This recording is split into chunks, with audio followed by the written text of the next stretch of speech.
Bonjour tout le monde, j'espère que vous allez bien. Je sais que j'ai pas été très constant ces dernières semaines sur le récapitulatif de trade. Faut dire qu'à Montréal, il commence à faire beau, donc je profite un peu de mes journées du beau temps. Ça sert aussi à Sol Trading d'être libre et de pouvoir un peu profiter. Mais je reviens en force et je vais essayer d'être plus constant dans mes récapitulatifs. Si, comme d'habitude, vous voulez vraiment me suivre en direct et prendre les mêmes trades que moi, sachez que vous savez, j'ai mon Discord. Le lien sera dans la description. Et aujourd'hui, c'est la dernière journée, si vous voulez, ma formation à 40% de rabais. Donc, c'est la dernière journée de promotion. Donc, sans plus attendre, on va se lancer tout de suite dans le récapitulatif, non seulement de la journée d'aujourd'hui, mais je vais vous faire un récapitulatif complet de la semaine. Donc, comme d'habitude, rapidement, je vous montre bien que les trades, je les prends. Vous voyez un peu les profits des membres, donc vous voyez que je suis pas tout seul à prendre les trades et que les membres aussi profitent. Donc, qu'est-ce que je voulais vous montrer? Oui, c'est ça ici. Donc, juste vous montrer les récaps pour vous montrer rapidement. Donc, aujourd'hui, c'est le gain d'aujourd'hui. Ça, c'est le gain d'hier. Et puis ça, c'est les pertes de lundi. Donc, on va commencer, puisque regardez, on a le trade de la journée qui est là. On va commencer par le trade de la journée rapidement. Puis, on va reculer jusqu'à lundi. Donc, le trade d'aujourd'hui, très simple. C'est sur le Dow Jones. On peut voir en 15 minutes. Non, je vais vous le mettre en 5 minutes, ça va être un peu mieux. On peut voir en 5 minutes, donc, comme d'habitude, l'ouverture de la bourse. Donc, à l'ouverture, le marché il a ouvert directement, il a commencé à baisser. On voit qu'on avait une zone ici qui a un peu cassé pré-marché. Pourquoi j'ai pas pris l'achat ici? Tout simplement, je l'ai dit aux gens dans le groupe que si jamais, puisqu'on avait fait une cassure avec une clôture, mais qu'on était pré-marché, si jamais on était venu briser de quelques pips, donc la mèche de cassure à l'ouverture, eh bien, j'aurais pris le trade tout simplement. C'est juste comme vous pouvez voir, on n'est jamais venu la briser, puis on a tout de suite descendu. Et puis, on est venu clôturer ici en 3 minutes. On avait une plus belle entrée si on aurait attendu le 5 minutes. Personnellement, j'ai pas attendu le 5 minutes, puis je suis tout simplement rentré à la clôture du 3 minutes. Comme d'habitude, notre stop loss est en dessous de la zone, dans ce cas-ci, vu que c'est une vente au-dessus de la zone, donc ici. Puis la target officielle était ici. Moi, j'ai pris mes profits à 125 pips, donc à ces environs-ci, qui étaient ici. Donc, très beau trade, on peut voir le marché. euh, il est venu retester un peu notre zone qui est ici. Puis tout de suite après, en l'espace de même pas 10 minutes, il est tout de suite allé toucher notre take profit final. Et puis il y a même des gens dans le groupe qui ont même réussi à prendre le 160 pips complet. Pourquoi j'ai été un peu plus conservateur puis j'ai coupé ma position? Tout simplement parce qu'on avait une grosse nouvelle économique à 10 heures. Donc les indices des prix de la consommation, ben, la PCE en fait des États-Unis. Et donc je voulais pas risquer des profits tout simplement pour aller chercher un peu plus. J'attendais tout simplement les clôtures. Puis quand on a clôturé, si je me trompe pas, quand on s'est mis à, ouais, exactement à ce niveau-ci ici, ben, j'ai décidé de prendre mes profits tout simplement. J'étais satisfait avec mes profits. Puis en plus, notre stop de départ qui était de 70 pips, quand on a commencé à briser ici, bien, je suis venu ajuster mon stop loss et je suis venu le baisser à environ 60 pips, tout simplement parce qu'on a créé une petite structure. Et donc, le marché, on voit comme ça ici, le marché, si jamais il serait venu briser en haut ici, bien, il y aurait eu de fortes probabilités que mon trade soit plus bon. Donc, j'ai tout simplement réduit à fur et à mesure mon stop loss. Donc, ça m'a donné un joli risque ratio d'environ 2 pour finir le trade, même si on prend du début du trade, c'était plus un risque ratio de 1,7 environ. Donc, ça, c'était pour le trade d'aujourd'hui. Le trade d'hier, c'est sur le Nasdaq, c'est vrai. Le trade d'hier, c'était simple. On a notre trade sur le Nasdaq, donc on avait une très belle zone de support qui était ici. On avait une autre belle zone de support qui était ici. Et on avait notre zone de résistance. On avait, excusez-moi, j'ai dit des supports, c'est des résistances. Donc on avait des résistances qui étaient ici. Un support un peu plus bas, puis une autre target. Donc comme ça ici. Et donc, quand le marché a ouvert, donc c'est ici, comme d'habitude à l'ouverture du marché, c'est cette bougie-là qui est ici. À la base des bases, euh, mon premier trade potentiel pour l'achat, à la base des bases, je voulais acheter en haut de cette zone-ci qui était ici. et vendre en bas ici. La raison est simple, c'est qu'on peut clairement voir qu'on est dans une belle tendance baissière. Donc, on est venu une première fois retester notre zone. Je croyais qu'avec ce retest-là, puis quand j'ai vu cette bougie-là, je me suis dit, bon, il y a quand même de fortes chances qu'on continue la tendance. Et quand j'ai vu cette bougie-là qui est ici, donc une belle bougie englobante au-dessus de la zone, bien, je me suis dit, je vais tenter le trade. Ça respecte mon plan de trading. On est venu quand même tester une première fois la zone, puis là, on est venu la briser.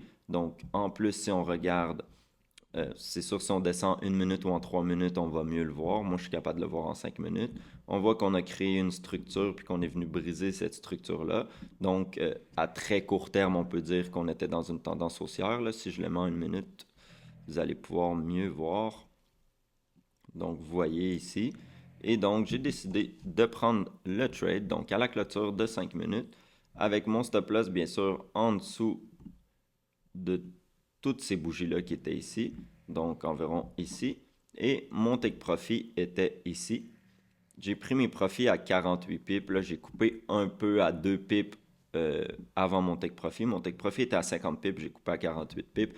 Pourquoi? Parce qu'on était en train de retester la trendline. Donc, je me disais, pour 2 pips, ça vaut pas la peine de risquer tous mes profits. Et donc, un petit trade très simple, un ratio d'un peu plus d'1,5 environ. Donc, excellent trade à ce niveau-ci, ici.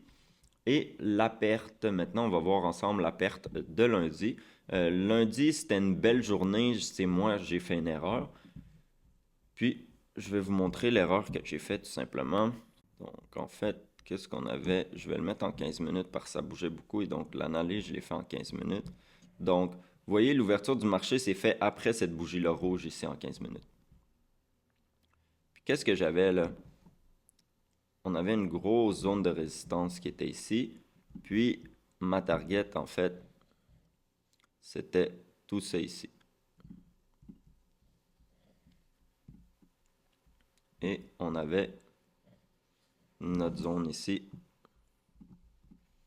de support pour la vente. Et donc, qu'est-ce qui est arrivé? On voit clairement qu'on est dans une belle tendance haussière. Et donc, je cherchais potentiellement des achats, à moins qu'on vienne briser en bas ici, ou j'allais prendre ma vente à partir de ces niveaux-là, bien sûr, comme d'habitude, et puis aller targeter donc le plus bas de cette zone-ci. Donc maintenant, si je vous le mets en 5 minutes, quand on a commencé à briser, donc on a fait vraiment un mouvement en force, on a commencé à briser, j'ai décidé d'être agressif, puis j'ai pas attendu la clôture de la bougie. Quand on était environ en haut ici, j'ai décidé de prendre mon entrée avec mon stop loss en dessous de la zone comme ça ici. Qu'est-ce qui est arrivé? Vous allez me dire, ça a touché le take profit. Qu'est-ce qui est arrivé? C'est qu'on est venu toucher une première fois la zone. Donc, j'étais dans le profit d'environ 75 pips. Et puis, qu'est-ce que j'ai décidé de faire? C'est mettre mon stop loss à break-even. Donc, j'ai mis mon stop loss à break-even ici. Puis, si je vous le mets peut-être en 3 minutes, on va peut-être mieux voir.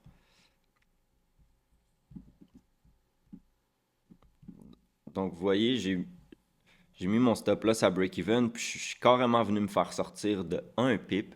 Et puis ensuite, boum, on est allé toucher mon take profit. C'était vraiment une erreur stupide. Je déteste me mettre à break-even, tout simplement pour cette raison-là. Normalement, qu'est-ce que je fais? Pour moi, break-even, c'est bon. C'est juste qu'au lieu de me mettre à break-even, moi, ce que j'aime faire, c'est mettre une alerte et fermer le trade manuellement, tout simplement en attendant les clôtures des bougies. Parce que si j'aurais attendu la clôture de la bougie, eh bien clairement on voyait que c'était une rejection, donc on est à peine venu toucher notre zone d'entrée, donc ça servait à rien de paniquer. Malheureusement, pour cette fois-là, j'ai mis simplement mon trade à break-even et je me suis fait sortir.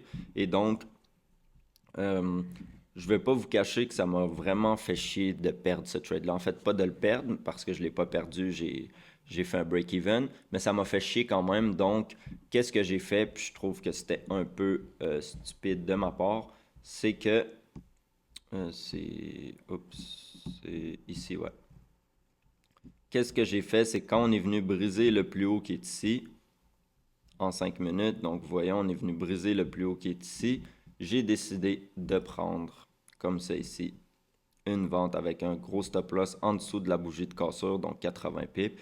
Et donc, c'est là que j'ai pris ma perte de 80 pips. C'est à cause de ce trade-là. Donc, erreur de ma part, j'aurais pas dû prendre ce trade-là. Mon trade, il était bon, je l'ai pas assumé. J'aurais dû simplement accepter que j'ai perdu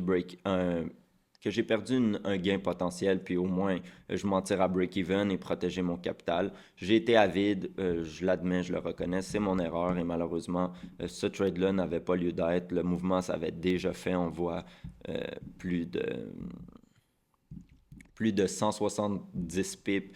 Donc, je sais pas, je m'attendais à quoi, que le marché allait continuer 200 pips, c'était vraiment stupide. Mais bon, on fait tous des erreurs, au moins je suis capable de l'admettre et d'apprendre de cette erreur-là. Et donc, ma perte de lundi, c'était dû à cette erreur-là, à ce deuxième trade-là. Donc, c'est tout pour le récapitulatif de la semaine jusqu'à présent. Donc, très belle semaine quand même, malgré l'erreur de lundi. On est à profit, c'est ça l'essentiel. Et je vais essayer, comme je vous dis, d'être plus constant. Donc, n'oubliez pas, si vous voulez que je continue à vous faire des vidéos comme ça, que vous aimez ces vidéos, s'il vous plaît, ça me ferait vraiment plaisir. Si vous pouvez me mettre un pouce bleu, vous abonner, des commentaires. C'est la chose qui me pousse à vous faire des vidéos, c'est quand je vois la force que vous me donnez. C'est toujours très apprécié. Je lis tous les commentaires et je vous remercie d'avance pour tout le support que vous me donnez. Donc, on se retrouve pour un prochain Trade Recap.